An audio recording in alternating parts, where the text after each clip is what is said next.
Hello, and today I want to talk about feeling like God is mad at you or that you've done something wrong anytime something bad happens. So ever since I became a Christian like a year ago, anytime something bad would happen, I would think like, oh no, God is mad at me. Like, what did I do to make God upset at me, right? And so yesterday I realized that I have to stop thinking like this, because thinking like this gives me a false sense of control.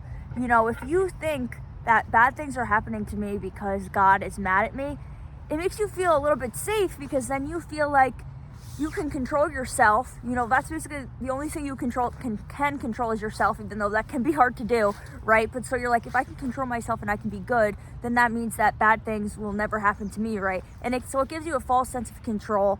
And a lot of people don't like feeling out of control. You know, I like to feel in control of situations, right? But you have to realize that God is in control and not you. And so God decides like if bad things are going to happen or if they're not, right? And it's not because of anything that you did. So I realized this yesterday when my mom said something to me that triggered me and upset me. So I was like yelling and screaming and just having a really nasty tone at her. And so then yesterday was Sunday, so we were going to church, and I usually go to church with her, but she wasn't going because she didn't feel well. So I get in the car to leave. You know, then I realized I'm driving to the church, then I realized I forgot my crochet supplies. And because I go to a mega church, we were watching it on like a TV screen, basically, like at the movie theaters. So I like to crochet at church. So then I'm already upset, and I was like, I need to crochet so that I can, relax a little bit. So then I go back in the house to get my supplies. I come back into the house, and I'm yelling and screaming again, more at my mom. Then I go back in the car, and I'm like, you know what? I'm thirsty, I want to get some water. I go back in the house again, and I'm yelling again. Then I go back out into the car. Obviously, I'm not acting godly, and so then the car won't turn on. And it's one of the cars where you have you just have to press the button, right, and press on the brakes to do it. It's not the key thing. So then the car won't turn on. And this is my mom's car. So I go back in the house, and I'm still being nasty. And I'm like, I hope you're happy now the car doesn't work. I was just acting so ridiculous. But so, then I was thinking at first, maybe God just doesn't want me to go to church because obviously I'm not in a good headspace and I'm getting hangry and I should eat something first, and then I should just go to my Bible study after church. And so then my mom went in the car, and I was thinking that maybe the car would turn on for my mom, or maybe it would turn on later in the day. But then the car didn't turn on and it wasn't working. So we ended up calling AAA, and then they jumped it, and then my dad brought it to the mechanic today. And so they fixed it. But so then obviously I'm thinking to myself, obviously this happens because I wasn't acting godly and I was screaming and yelling at my mom and being nasty. And one of the things I've been working on is having a spirit of gentleness and not being angry and, letting my anger and rage out at my family members, because obviously that's not godly. And so I thought I was getting better, because I feel like I haven't acted that way in at least a month. But whatever, the devil got me, guys. But so that's one example of something bad happening and you thinking it's because of what you did. But then I think to myself, then I realize that I like thinking this way because it gives me a false sense of control, and I can control situations, right? Like I was talking about before. Another example is how my dog passed away over 4 months ago. And he was 15 years old, a cockapoo. So he's obviously old. Dogs don't live forever. But so the day that we had to put him down, it was because he couldn't walk anymore. And I immediately think this is because I've been smoking at night and I started vaping again. And at that point in time, I was vaping for 2 weeks because I've used to done it in the past, but then I had quit. So then the morning before we brought him there, I went to the park and I threw my vape out in the garbage can. I still kept my other stuff, my pen and stuff, because I didn't want to get rid of that. So I wasn't in full redemption. But so then I was praying and God, if you're real, my dog and stuff. And I was thinking since I had got rid of the vape, my dog would be miraculously healed and we wouldn't need to put him down.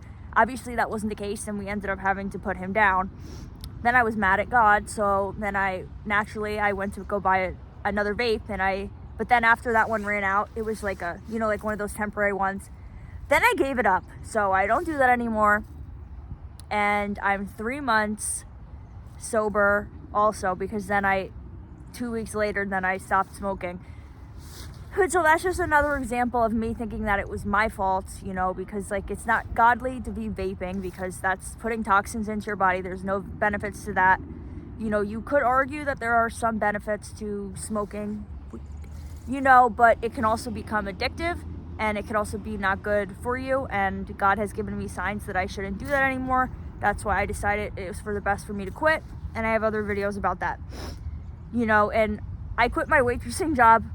But when I was working at my waitressing job, if I would have a bad day, like I wouldn't make a lot of money, because the way you make money as a waitress, like, you know, if you are a waitress, like it's basically based on luck, the customers that come in and the tables that you get, you know, it's different every day, you know. So I would think to myself, like, if I had a bad day and didn't make a lot of money, what did I do to cause this to happen? You know, is God mad at me for something? And sometimes I would even say to my customers, like, if the day was bad and say everyone did that, I was like, this happened because God is mad at me for this. And I would just come up with reasons. And this also made me realize that this specific situation yesterday, because in the past when I was doing like inner child healing, you know, if you say you live with an abuser, right? When you're a child, it's better for you and easier for you to think to yourself, this person is hurting me because I've done something wrong and I'm bad, than to say this person is hurting me because this person is a monster and a bad person, right? And because if you can say that it's your fault, then you can control the situation, and it's a false sense of control. So I'll just give a trigger warning. When I was little, I went into my room and my snow globe was broken all over the floor, and my dad just like broke my snow globe, you know, basically for no reason. But at the time, I obviously personalized it and felt like it was my fault. Then another time I went into my room and my American Girl doll was like, the head was off and the legs were off and all this stuff. So yeah, whatever. Obviously my dad has anger issues. But so when I was little, I obviously thought these things were my fault. And I still kind of feel in some ways now that I can control my dad's anger outbursts by my actions. And then my dad was mad about the whole car thing and my parents were arguing about it yesterday. But and so then I realized that I was kind of treating God, I guess, like my dad in a way, because obviously like God is like our heavenly father, right?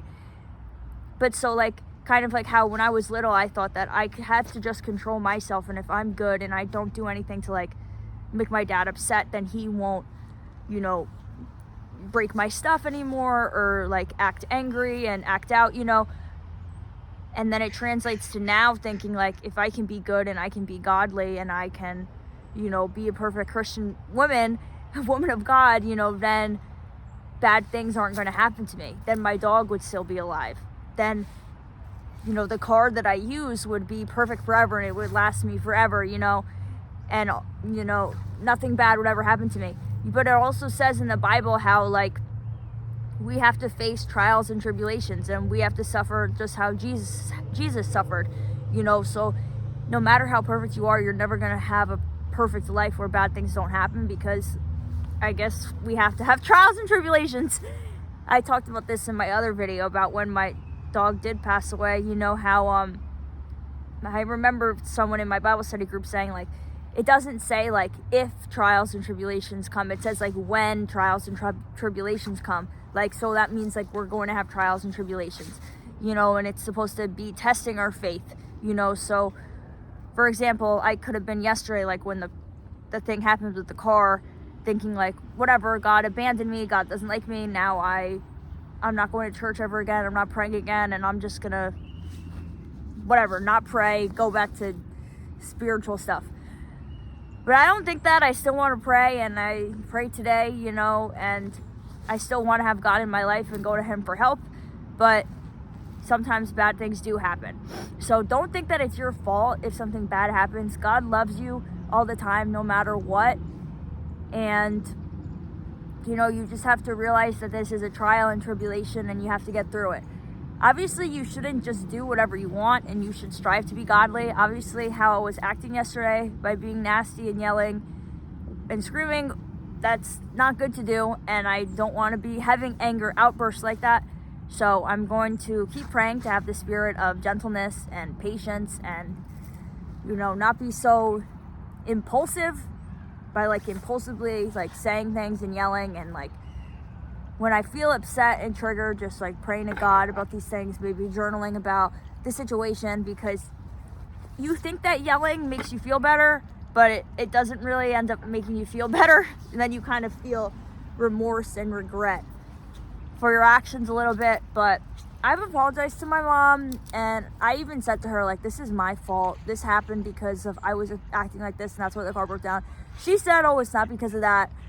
You know, obviously I didn't believe her, but then later I was thinking about it, and I realized that it's just a false sense of control. It makes me feel better to believe it was my fault, because then I can control future outcomes. But like I said, that's not true. So please like and comment if this was helpful for you, and let me know if you feel this way as well when bad things happen to you, and maybe you have even other advice you want to share with other people in the comments. Thanks. Bye.